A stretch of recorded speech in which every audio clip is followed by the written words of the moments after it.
Hello everyone, welcome back to the video. So in this video, I'll tell you how to fix no location found on iPhone.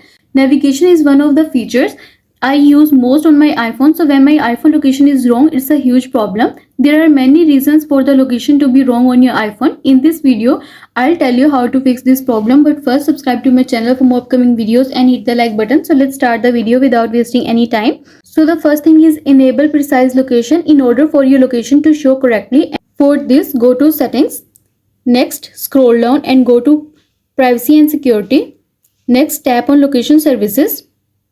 Find the app that is displaying the wrong location. For example, we will open the Maps app. Tap on it. Here you will see the option of precise location.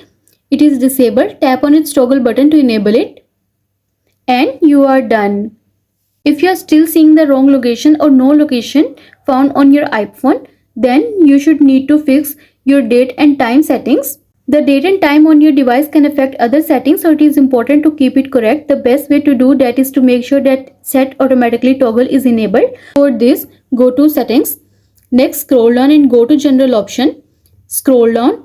Here you will see the option of date and time. Tap on it. Next, tap on set automatically toggle button to enable it.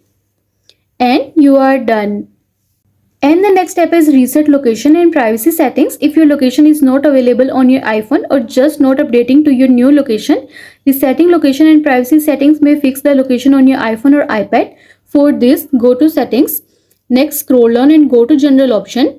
Scroll down to the bottom and choose transfer or reset iPhone. Next, choose reset. And then choose reset location and privacy.